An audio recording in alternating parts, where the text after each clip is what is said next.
take it real slow. You know we got what you need, baby, so take it, move along. I said we got what you need, honey, come and groove along. Come on. Rolling on the highway, you know. Wow. Come on, and groove along. Come on. Said babe, I said babe, oh honey, come and groove along. You gotta feel it, yeah, you gotta move along. Gotta feel it, feel it, feel it, feel you gotta feel it, feel it, feel it, feel you gotta feel it. On the roadway, you gotta move along. Baby, gotta move along. I said, baby, you gotta move along. I said, honey, take it real slow. I said, honey, just take it real slow.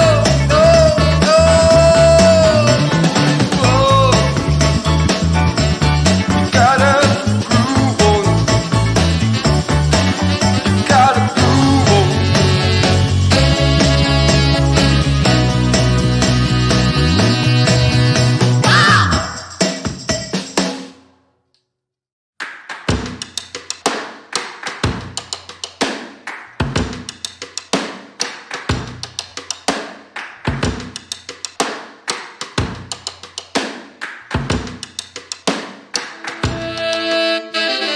Wow! Come on, and groove along. I said, baby, I know you're on a roll. Sweet honey, let's take it real slow. You know we got what you need, baby, so take it, move along. I said we got what you need, honey, come and groove along. Come on. Rolling on the highway, you know. Wow. Come on, and groove along. Come on. Said babe, I said babe, oh honey, come and groove along. You gotta feel it, yeah, you gotta move along. Gotta feel it, feel it, feel it, feel you gotta feel it, feel it, feel it, feel you gotta feel it. On the roadway, you gotta. Assalamualaikum warahmatullahi wabarakatuh. Waalaikumsalam. Selamat pagi dan salam sejahtera bagi kita semua. Yang saya hormati ketua kita, Ibu Dewi Yuniati. Yang saya hormati orang tua, seluruh orang tua Pondok Kabupaten Sleman. Yang saya hormati Bapak Koda sebagai pemateri.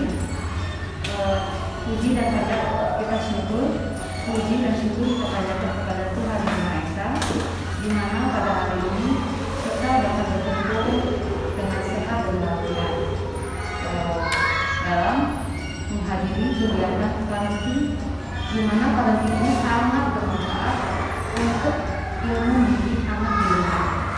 Karena sebagian besar anak itu dipengaruhi oleh pola asuh di dalam rumah. Sekolah itu hanya penunjang pendidikan bagi anak. Maka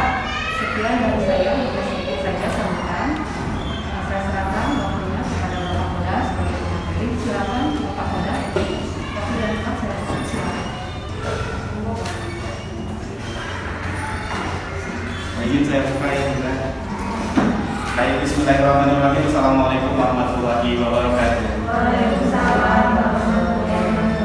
Alhamdulillah, alhamdulillah, wassalatu wassalamu ala asyrofil anbiya'i wal mursalin wa ala alihi wa sahbihi ajma'in wa bismillahirrahmanirrahim wa yassir li amri wa hlul 'uqdatam min lisani yafqahu qawli ya Fatah. Gimana kabarnya Bunda pada pagi hari ini? Jadi bagi TikTok saya. Bunda, kalau ritual sama saya seperti biasa, kalau saya tanya gimana kabarnya Bunda pada pagi hari ini, jawabannya alhamdulillah, luar biasa, Allahu Akbar. Yes. Apa satu lagi? Siap ya. Gimana kabarnya Bunda pada pagi hari ini? Alhamdulillah, luar biasa, Allahu Akbar. Yes. Bagus sekali ya. Kenapa seperti itu Bunda? Karena ternyata menurut penelitian bahwasanya emosi manusia itu bertahan sekitar 12 jam ke depan pun. Jadi kalau Bunda manyun pagi-pagi maka dipastikan bakal manyun sampai sore.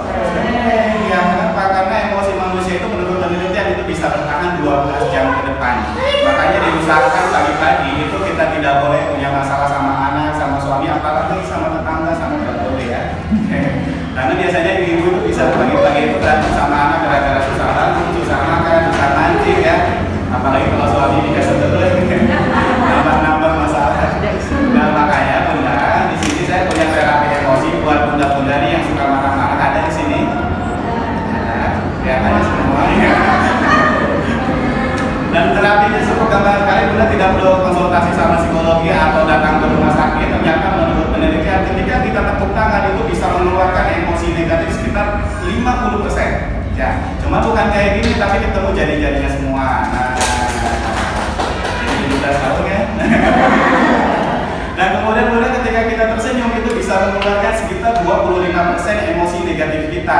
Jadi kalau Bunda ingin bilang kokolot tenanan, tahu kokolot gak perlu di skincare pun ya. Cukup tepuk tangan sambil tersenyum itu bisa mengeluarkan sekitar 75% emosi negatif kita. Maka dengan demikian kita coba ya, apakah jadi 17 tahun atau enggak ya? Siap? Oke, 1, 2, 3 tepuk tangan dulu ya Bunda. Enak ya, dagingnya jadi buat yang cerah dikit walaupun cuaca mendung ya. Karena itu memang Bunda itu berdasarkan penelitian bukan kakak saya ya, karena menurut penelitiannya tepuk tangan sambil tersenyum itu bisa mengeluarkan sekitar 75% emosi negatifnya. Kasih ya. Kemudian yang selanjutnya Bunda perkenalkan nama saya itu Pak Oda dari Biro Psikologi Madinah Kita, kantornya di Kebon Rumput ya, tetangga semua mungkin ya, di K17 ya. Jadi kalau Bunda sering lewat ya ada bannernya Pak besar ya di sana. Dan kemudian alhamdulillah saya sendiri leader di Psikologi Madinah Kita yang memiliki Cimahi, Bandung dan Bandung Barat. Dan kemudian juga saya sudah bersertifikasi hipnoterapi, ada yang saya hipnotis di sini. Dan untuk ini pun Bunda ya untuk supaya langsing ya. Jadi Bunda bisa makan bakso 5 malam tanpa harus lihat, Bunda bisa langsing ya. Itu dengan teknik hipnoslimming, ada di teknik hipnoterapi. Kemudian juga alhamdulillah saya sudah bersertifikasi body language, jadi saya bisa baca bahasa tubuh Bunda hari ini. Jadi saya bisa lihat mana yang utangnya banyak. Atau pura-pura tersenyum tapi membawa luka. Dan untuk ilmu body language sendiri saya sudah upload di YouTube saya di Koda Official. Jadi Bunda yang penasaran tentang ilmu body language atau bahasa tubuh silahkan kepo-kepoin ya di YouTube saya Koda Official di sana. Dan kemudian Bunda hari ini insya Allah hari saya nggak akan bahas terkait body language, tapi saya akan membahas terkait dengan inner chick. Apa itu inner chick? Halo, ada orang? Inner chick? Karena ada inner beauty itu cantik dari dalam bukan dari luar ya. Ada inner handsome, wajah Korea, hati Mekar.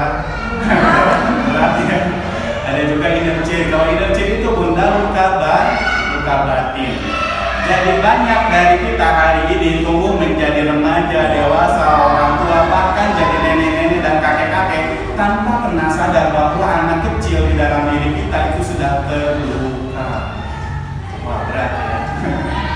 Nah kenapa seperti itu? Karena banyak orang yang rata-rata gak pernah menyadari bahwa anak kecil di dalam dirinya itu sedang terluka. Ini tumbuh menjadi orang tua yang bermasalah, tumbuh menjadi anak remaja yang bermasalah. Makanya Bunda kenapa sering melihat anak, kenapa ya anak saya TK-nya, SD-nya rajin sekali sholat, rajin sekali belajar, rajin sekali ngaji, rajin sekali mengaku pas SMP mabuk, SMP narkoba dan yang lainnya. Kenapa Kenapa seperti itu? Karena ini banyak anak yang tumbuh menjadi dewasa tanpa pernah sadar bahwa dia itu anak kecil di dalam dirinya sedang terluka. Dan indera chip itu baru bisa kelihatan ketika di usia SMP atau SMA. Bunda ya, nggak bisa dilihat dari anak yang di TK, kemudian kita bisa observasi anak ini sudah tidak kontak, itu nggak bisa. Itu hanya bisa kelihatan di usia SMP atau SMA. Nah, apa sih penyebab indera chip? Nah, yang penyebab indera chip yang paling pertama itu sudah jelas ya, banyak sekali anak-anak hari ini yang menjadi korban kekerasan. Karena korban kekerasan itu bukan terjadi dari teman atau orang luar, tapi dari orang tua itu sendiri. Kemudian korban pelecehan seksual, korban bullying verbal. Karena hari ini banyak yang muda nggak sadar membanding-bandingkan anak yang satu sama anak yang kedua. Oh, si anak yang satu mah rajin ya, anak yang kedua ya gitu. Kemudian anak yang pertama putih, yang kedua bodai. Ada yang mungkin bunda membanding-bandingkan warna kulitnya, hidungnya si pecek, si mancung, si bongsor, si langsing ya. Ada juga yang membandingkan rambutnya si keriting, si lurus. Nah, hal yang seperti itu ternyata bullying itu tidak didapatkan dari temannya, tapi dari orang tuanya. Kita nggak sadar membuli anak kita dengan membanding-bandingkan anak satu dengan anak yang lainnya. Apalagi kalau kita bandingkan anak kita dengan saudara atau dengan tetangga kita, itu sangat tidak adil. Bahkan menurut penelitian, ketika seseorang membandingkan anak itu bisa menanamkan kebencian di dalam hatinya. Kasihan. Makanya ayah anak yang sama saudara itu nggak pernah akur, nggak mau akrab, bahkan cenderung cuek. Gara-gara itu penyebab pertamanya gara-gara dibandingkan. Gitu ya. Kemudian ada juga mungkin yang paling parahnya itu adalah korban perceraian. Jangan sampai. Ya. Kenapa hari ini seperti itu bunda? Karena banyak hari ini anak-anak itu yang taat karena takut, bukan taat karena cinta. Tulis ke statusnya. Sekali kan bikin bisa story. Nah bunda ya, banyak hari ini anak-anak itu yang taat karena takut, bukan taat karena cinta. Makanya kenapa Pak? Anak saya itu susah sholat Pak, anak itu susah mandi Pak, anak saya itu susah belajar, anak saya itu susah membantu orang tua. Kenapa seperti itu? Padahal Nabi Ibrahim pada waktu itu bunda dikalahin ke Nabi Ismail itu dikasih. Kenapa seperti itu? Karena Nabi Ismail tumbuhkan menjadi anak yang taatnya itu karena cinta, bukan taat karena takut. Kalau anak sudah taat karena cinta, jangankan disuruh sholat, jangankan disuruh makan, jangankan disuruh belajar, bunda Nabi Ismail aja karena dia rela kasihkan ke ayahnya. Seperti itu ya. Kenapa? Karena taatnya karena cinta, bukan taat karena takut. Dan kemudian bunda makanya wajar kemarin itu di Tasik ada seorang nenek-nenek dan kakek-kakek meninggal tanpa sepengetahuan siapapun, padahal punya 8 anak, anaknya dengan punya rumah mobil besar-besar.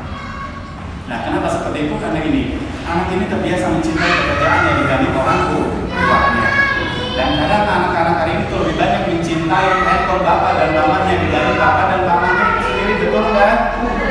Kalau ayahnya pulang yang paling pertama diambil apanya? Ya.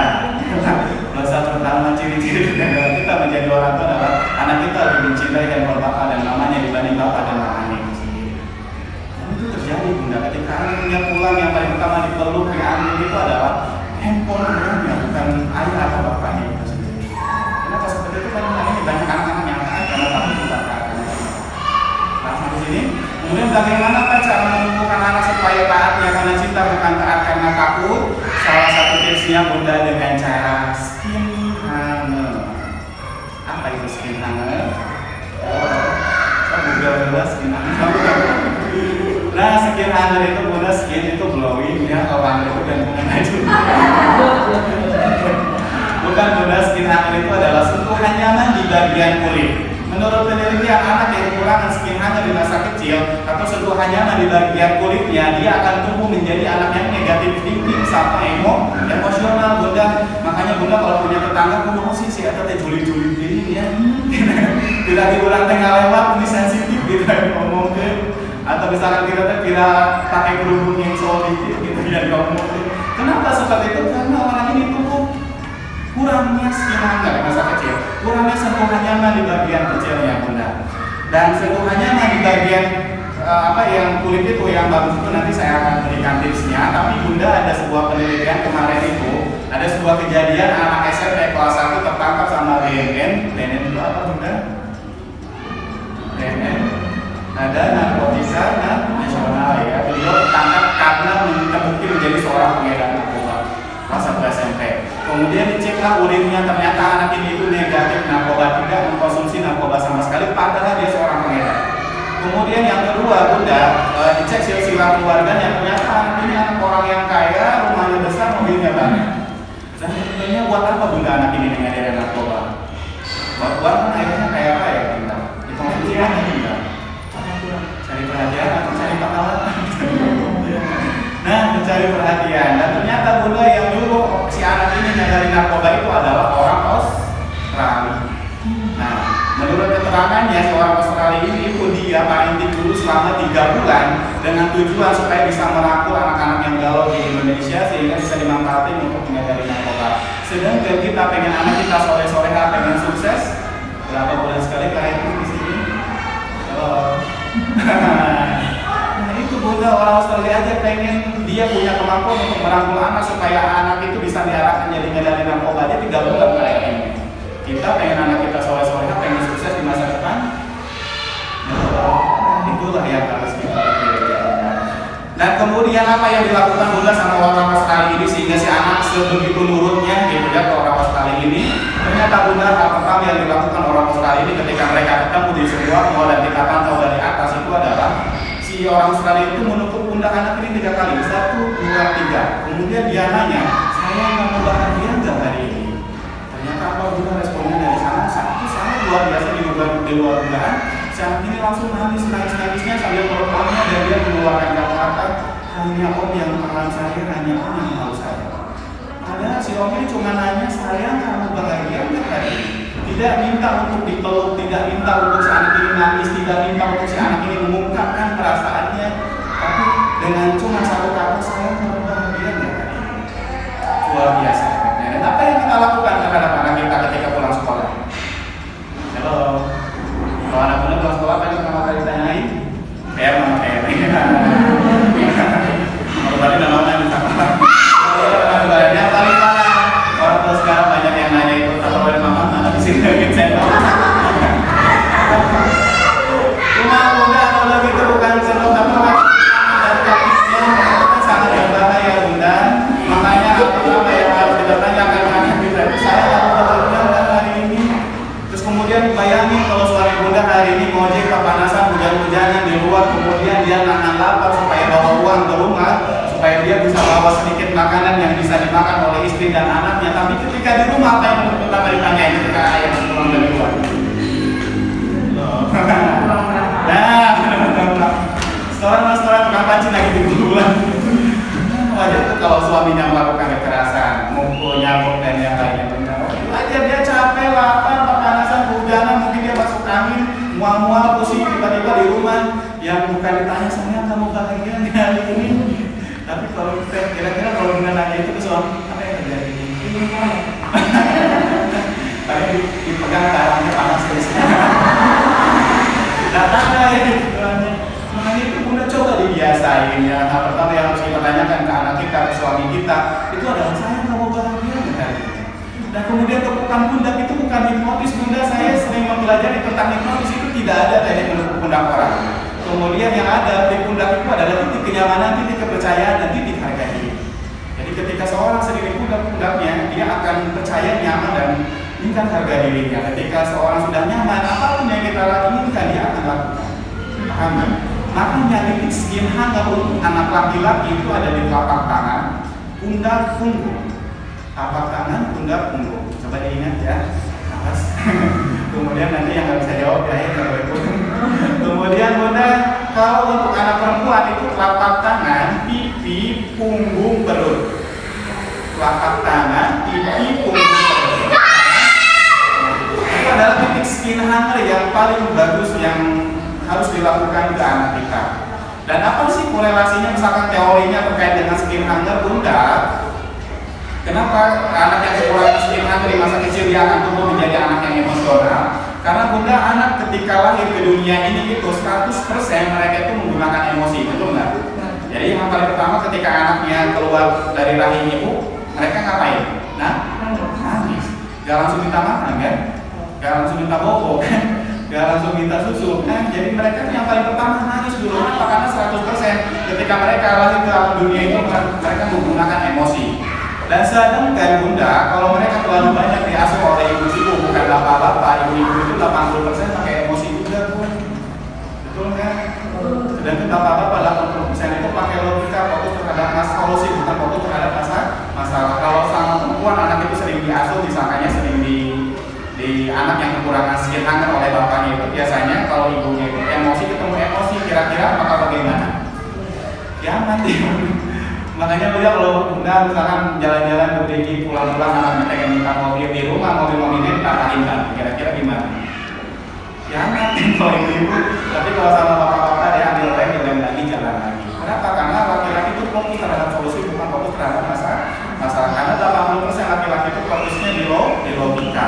Dan anak-anak itu di bawah 7 tahun mereka itu perlu ditumbuhkan logikanya, bunda, akalnya supaya bisa mereka itu supaya tahu mana yang baik, mana yang buruk. Nanti itu hanya bisa ditumbuhkan oleh ayahnya. Makanya skin hunter yang paling bagus itu adalah dari ayahnya, bukan dari ibunya. Jelas ya? Bukan masalah waktunya, misalkan ya suami saya tugasnya di luar, jarang pulang. Bukan masalah waktunya, bunda Nabi Ibrahim aja jarang pulang, tapi Nabi Ismail tumbuh menjadi anak yang sangat luar biasa. Ya, anak kita pun sama bisa ya, asalkan tadi waktu yang sedikit itu kita manfaatkan dengan bertanya skin hunter oleh ayahnya ketika anak itu supaya mereka tidak emosional dan tidak negatif thinking. Dan ini solusi buat bunda yang apa-apa anak saya suka marah-marah, gampang nangis, kalau pengen jajan itu pengen pokok ya. Ada yang kayak gitu, ya bisa nanti harus segera, nah itu bisa diterapi dengan skin hunter, sentuhan nyaman di bagian kulit. Jelas sampai sini? Lanjut. Dan kemudian bunda, apa efeknya kalau misalkan energi itu tidak tersembuhkan di masa kecil, kemudian terbawa menjadi dewasa, jadi orang tua, kemudian jadi orang nenek-nenek, kakek-kakek, dan itu biasanya akan mempengaruhi kejiwaan dari manusia itu sendiri. Karena ternyata tidak ada manusia di dunia ini yang tidak memiliki gangguan kejiwaan termasuk saya.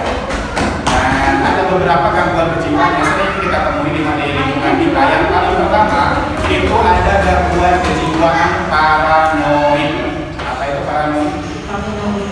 Nah, takut berlebihan atau biasa dikenal di istilah kita itu paranoid. Nah, paranoid itu, jadi paranoid itu adalah singkatan dari paranoid atau banyak ketakutan berlebihan. Dan biasanya orang-orang seperti ini tuh sangat trigger sekali. Kenapa? Karena makan jengkol sama sakura, makan asin darah tinggi, belum sih turun lagi, mahal. Kita terbingung. Dari orang yang paranoid itu biasanya ketika dia kecil itu sering diasuh oleh nenek dan kakek-kakek yang usianya sudah 50 tahun ke atas. Ya karena menurut penelitian usia 50 tahun ke atas itu fisik sama mental sudah berkurang, sudah capek, jadi akhirnya kalau nenek-nenek itu ngasuh anak kan banyak ketakutan dulu, ini tidak boleh itu, harus makan ini, harus itu.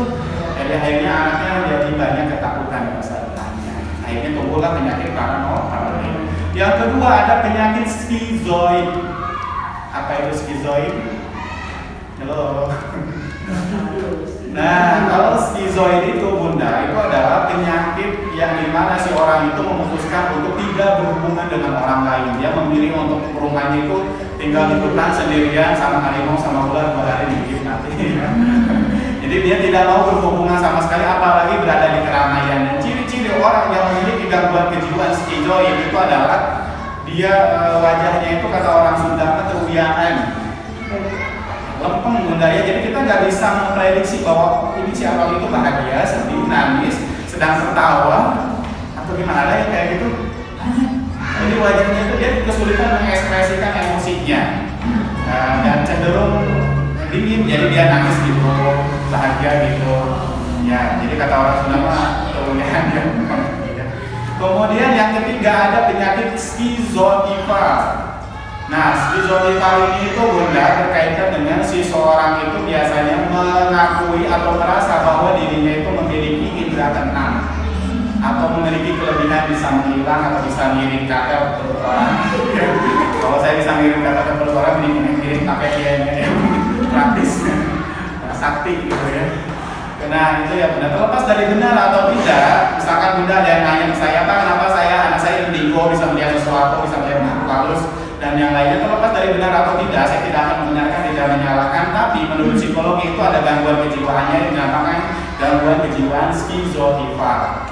Ya, dan makanya kemarin ada seorang orang tua kan yang menceramah kata anaknya kan, ada kan dengar ceritanya ya si anak ini tuh direncanain sama orang tuanya sama kakeknya mau dicongkel tampak kanannya untuk kesulitan seperti itu. Nah, kenapa bisa ada seperti itu? Karena ini orang ini memiliki gangguan kejiwaan skizofrenia.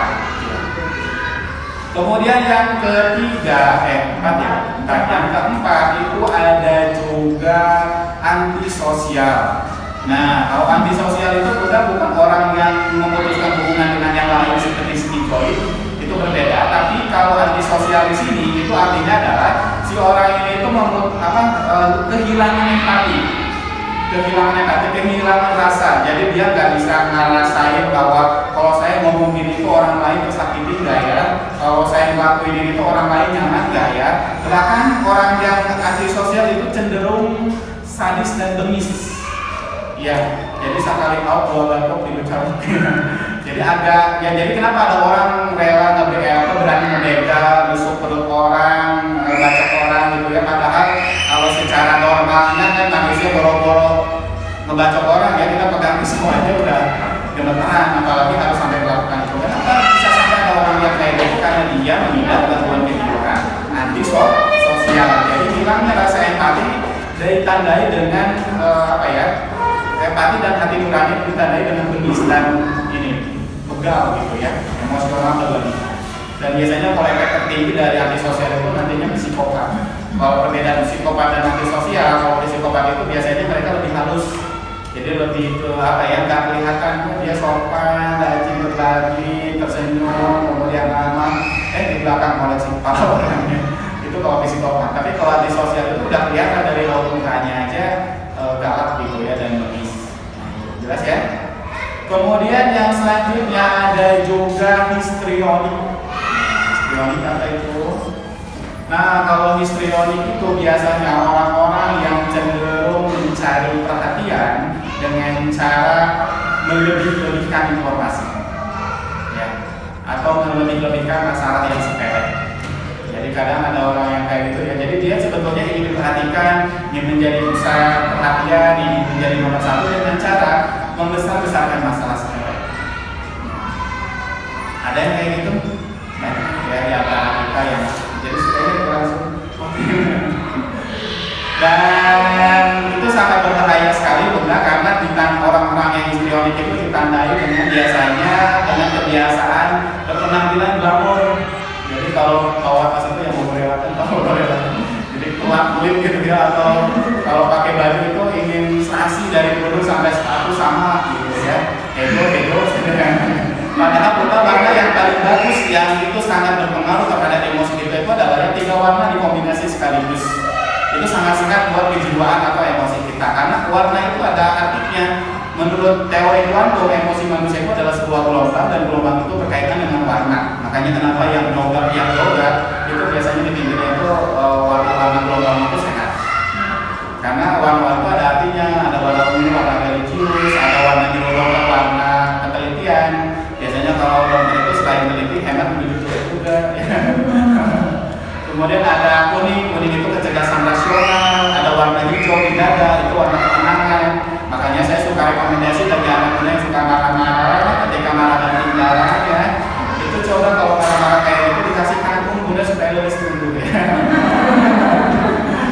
Saya nggak tahu korelasinya kangkung sama dulu, tapi menurut penelitian warna hijau itu bisa menenangkan. Karena penyebab anak emosi itu salah satunya adalah karena dia terlalu banyak memakan daging, nugget, sosis, mie.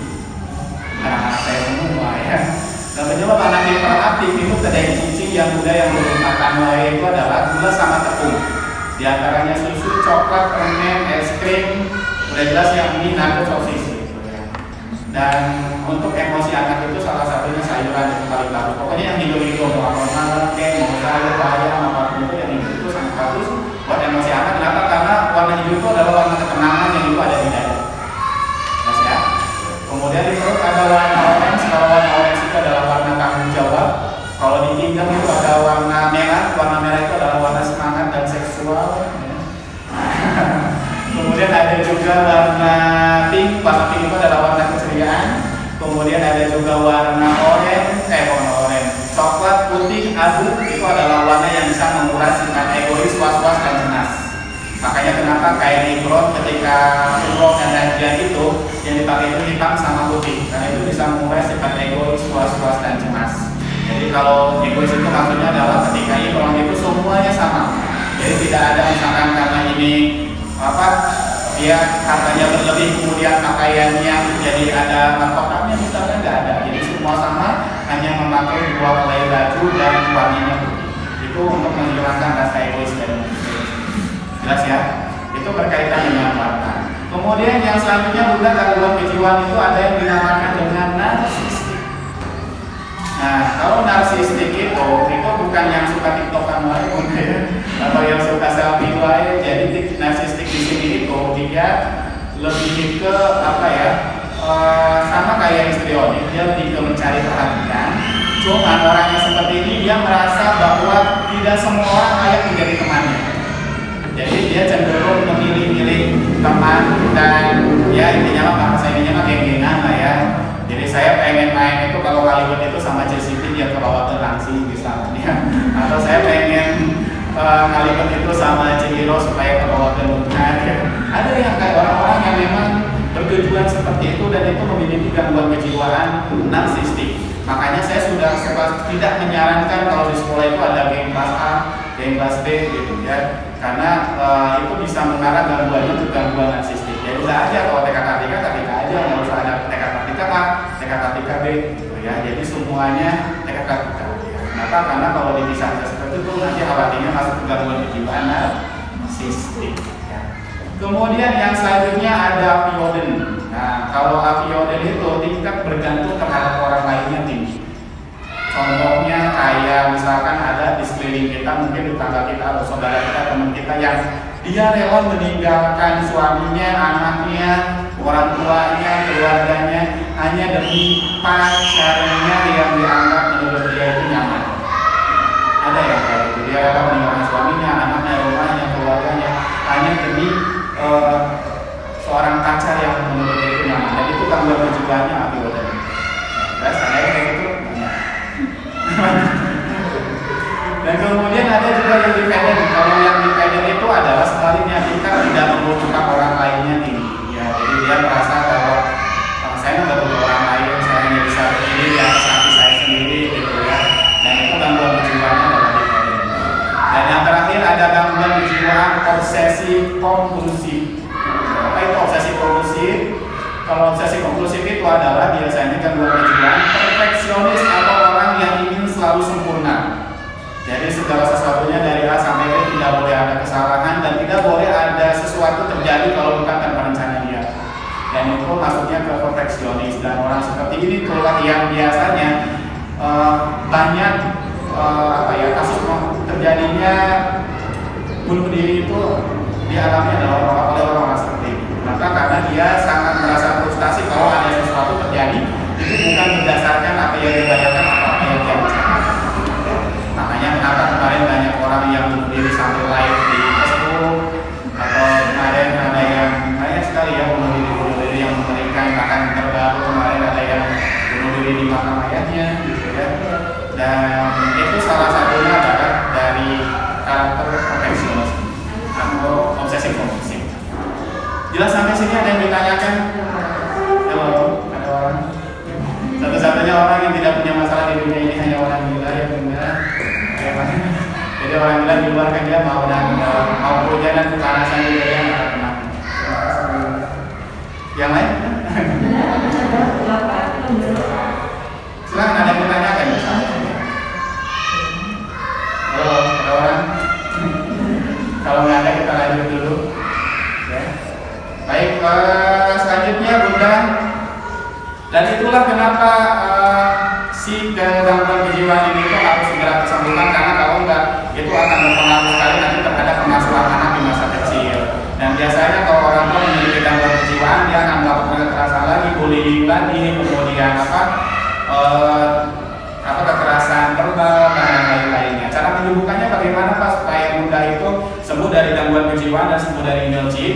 Tadi yang paling pertama perbanyak skin hunger, yang kedua perbanyak bonding dengan diri sendiri. Bonding itu apa? Jadi Bunda harus sering meluangkan waktu sendiri di rumah ya, disuruh keluar anak dari yang paling kecil sampai yang paling besar sama suaminya, tapi jangan usir ya. Cukup jalan-jalan saja. Jadi ada yang dinamakan dengan me time. Me time itu bukan hanya bukan jalan-jalan ke Borma atau ke mall ya Bunda. Jadi me time itu adalah di mana Bunda harus punya waktu sendiri di rumah tanpa mikirin cucian, tanpa mikirin kerjaan dapur dan yang lainnya. Bunda cukup duduk cantik saja di kasur, nyeduh teh manis, kemudian Bundanya nonton India sama Korea. Satu hari itu Bunda silakan dan kemudian nikmati, dan setelah itu Bunda bicara dengan diri sendiri versi anak-anak. Maksudnya adalah jadi ketika kecil Bunda sering dipanggil Ice misalkan ya. Jadi Bunda panggil diri Bunda dengan sebutan anak kecil. Ice, kamu tuh sudah besar, punya anak, punya suami. Maafkanlah orang-orang dulu yang pernah menyakitimu, baik suamimu, orang tuamu, saudaramu, dan yang lain-lainnya Bunda. Jadi intinya Bunda di sini adalah berdamai dengan diri sendiri, mengikhlaskan apa yang sudah terjadi di masa lalu. Karena banyak hari ini yang menjadikan kesakitan itu sebagai landasan kesuksesan, dan saya tidak membenarkan. Banyak hari ini saya misalkan pengen sukses gara-gara pernah dilecehkan sama saudara, atau pernah dilecehkan sama tetangga atau teman, dan saya yakin kalau Bunda sukses, Bunda tidak akan pernah bahagia. Ya. Makanya poin di sini itu adalah berdamai dengan diri sendiri versi anak. Jadi Bunda silakan panggil diri sendiri itu versi anak-anak, dan kalau tidak bisa harus melalui bantuan hipnoterapi biasanya gitu ya. Kemudian yang kedua, Bunda perbanyak waktu untuk bertemu teman-teman. Senang ya kalau ketemu teman-teman? Senang ya, kita bisa jalan-jalan. Sedang ketemu mantan aja bahaya. Jadi Bunda silakan ketemu teman-teman lama, dan itu saat ternyata bisa menyembuhkan luka batin Bunda. Dan kemudian yang selanjutnya adalah terapi kognitif. Terapi kognitif itu adalah terapi pola pikir. Kenapa? Karena you are you think. Apa yang kamu pikirkan itu adalah apa yang kamu dapatkan. Ya, jadi perbaiki dulu pikiran kita, selalu senantiasa bahwa hidup itu akan dinaungi oleh kebutuhan, keinginan, dan kenyataan. Kita tidak boleh menghilangkan keinginan karena itu sebagai motivasi, tapi kita harus melihat kenyataan diri kita sendiri mampunya di mana, kemudian dan Allah itu tidak akan pernah membiarkan hambanya. Kenapa? Karena dia akan selalu senantiasa memberikan kebutuhan bagi anak-anaknya, bagi kita semua. Dan kemudian yang kedua, terapi interpersonal. Interpersonal itu berhubungan dengan teman lama. Yang terakhir itu adalah terapi eksploratif, yaitu adalah terapi berhubungan Bunda itu harus memacu diri ke hal-hal. Dan di sini kalau yang takut ketinggian, Bunda silakan coba ketinggian. Kalau yang nggak pernah nyobain roller coaster, nyobain gitu ya, yang jantung. Kenapa? Karena itu akan membuat diri kita jauh lebih sehat. Nah itu salah satu terapi. Sampai sini ada pertanyaan Bunda? Cukup jelas? Oke. Sesi kedua jam berapa ya? Jam 9 pas, jam 30. Silakan. Halo, Om. Mungkin yang menanyakan kenapa Pak Nabi susah makan, susah mandi.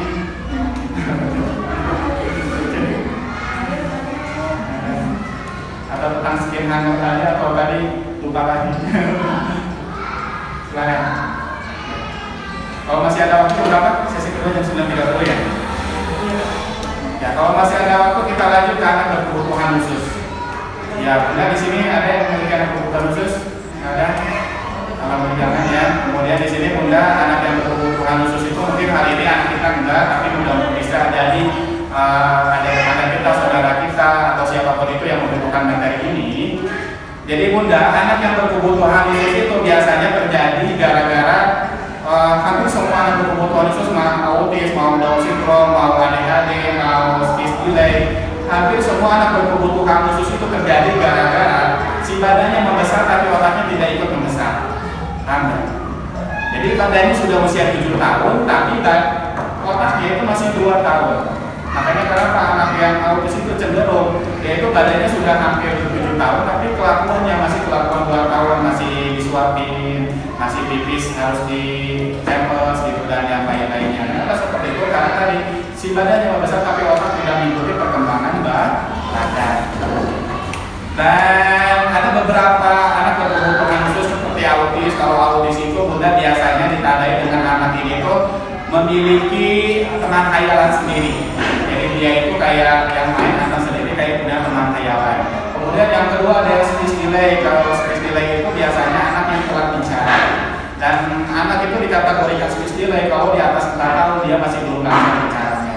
Jadi bunda kan suka nanya ya ke saya, Pak Kodar usia berapa sih anak itu lancar bicara gitu ya. Jadi kalau anaknya 2 tahun belum lancar bicara itu tenang saja, karena ada perbedaan pengasuhan di masa lalu sama sekarang. Kalau di masa lalu mah ya 2 tahun itu udah tahu ya, karena tidak ada DJ. Tapi sekarang karena banyak DJ, jadi 4 tahun itu anak itu baru dikategorikan lancar bicara kalau 4 tahun ke atas.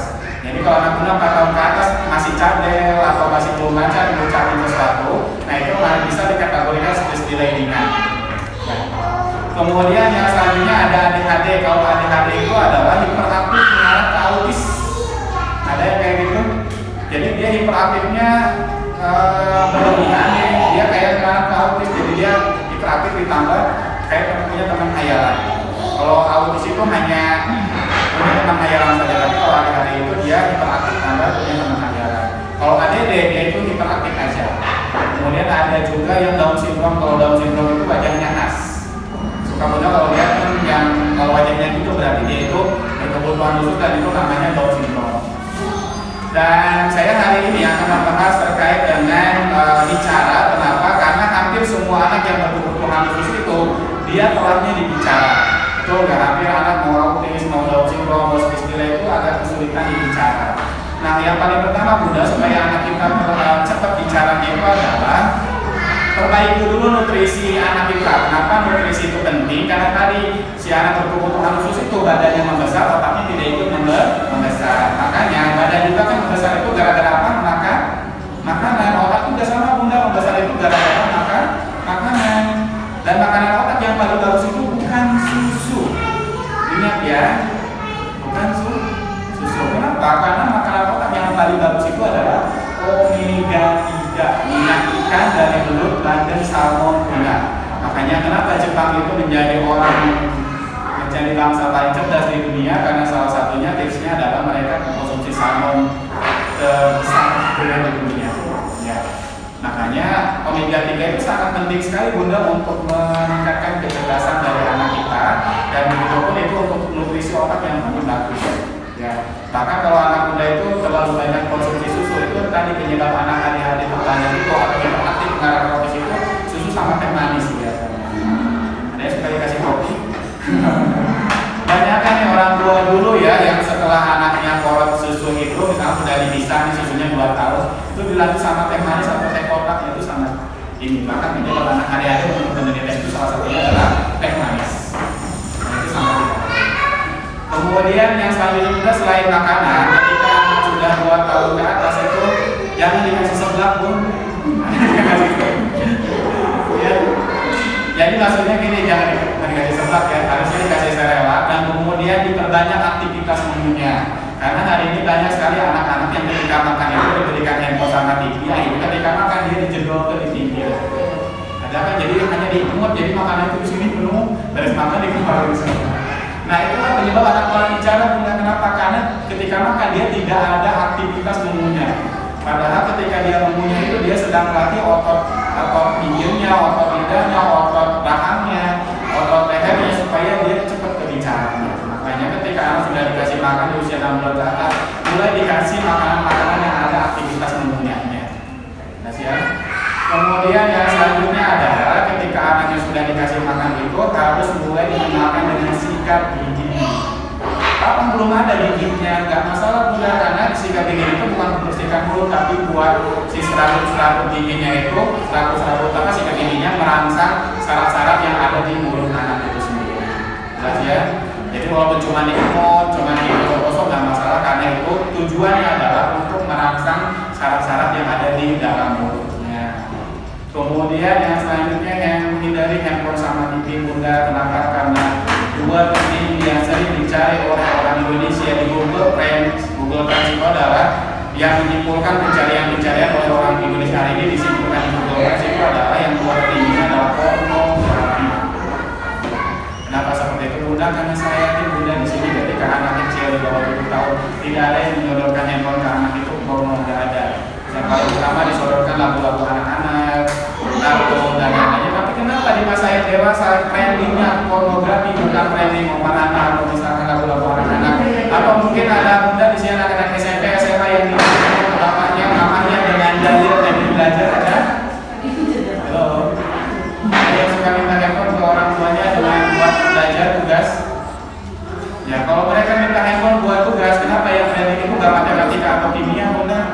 Tapi yang trending malah pornografi.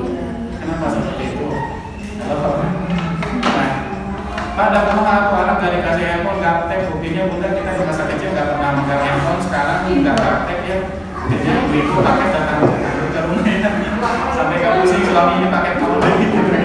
Gara-gara bunda saking pinternya gitu belanja online-nya. Jadi intinya bunda jangan terlalu khawatir dengan gaptek atau enggak, karena handphone ini tuh selain dia bisa membuat anak telah bicara, juga efeknya sangat bahaya sekali buat pikiran anak kita. Dan kalau dipaksain sebenarnya anak saya usia 4 tahun sekarang bisa nggak main handphone sama sekali gitu ya, asal kitanya kuat gitu ya. Dan itulah kenapa banyak hari ini anak yang telah bicara, gara-gara dia hanya komunikasinya satu arah dengan handphone, nggak ada komunikasi dua arah dengan orang tua.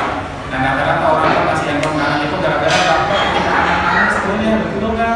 Padahal ketika anak nangis itu 75% mengeluarkan emosi negatifnya. Jadi anak yang sering nangis itu biasanya nanti di masa depan dia akan lebih tenang emosinya.